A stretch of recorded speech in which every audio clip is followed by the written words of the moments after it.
How do we balance the minimum wage with small businesses that may have razor-thin margins? As an employee, you don't think about the employer. You think, why would it be that big of a deal? 50 cents more an hour. But multiply that by, and then, of course, the business taxes. It's a sad state that someone can't run a business because they can't afford to pay the minimum wage. What's the answer? I don't know. If the businesses don't exist, the workers have no place to go. We need to make sure that we're not just supporting the workers, but also the businesses. What is the point of paying higher minimum wages when there isn't a business to employ these people? And that's part of the complexity here is we need, I think, more people thinking about this, right? And offering solutions that people can understand.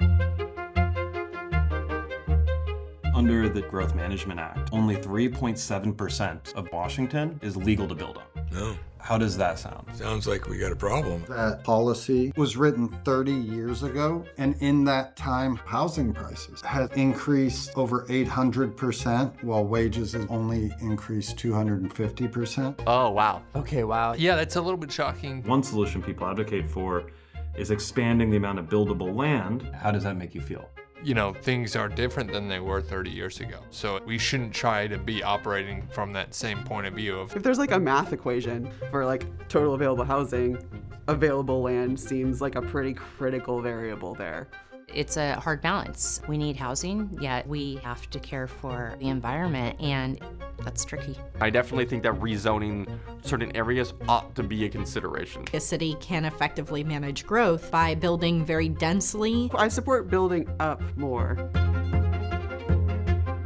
You're asking if I think a child's zip code should determine whether they succeed in school. The answer is no. That I would say no to. I think that's not fair. I think a parent wants the best for their child and they ought to have a say in that. I was in Michigan talking with someone about school choice there, and school choice has become such a success there that when I mentioned that there's really strong opposition to school choice in Washington State, she was flabbergasted. In an ideal world, every child would get whatever support they need. I was a youth at risk at this junior high school where I was failing. My mother, who was working full-time, went all over the city looking for a place for me to go to school and found a magnet school for me in the Central District. And she would get up every morning before dawn to drive me to the bus stop 3 miles away. That was her solution.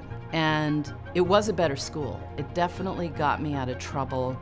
And that's how my mom did it. My daughter has some learning differences, some behavioral challenges. They refused to allow her to go to her school, told me that there was no support for her. And if it were an option that everybody could have equal access to private education, that would be amazing, because my daughter is not the only one. If you asked me, would I, as a politician, support that initiative, today, if it was we pass it or we don't pass it, there's a good chance that with more information I would support it. But that's not how I imagine education ought to exist in our country.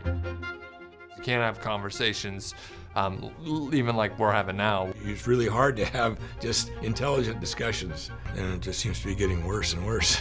The data is out there, and so for me to take a stance, I'd probably just need to be informed. That's great that we're doing this here,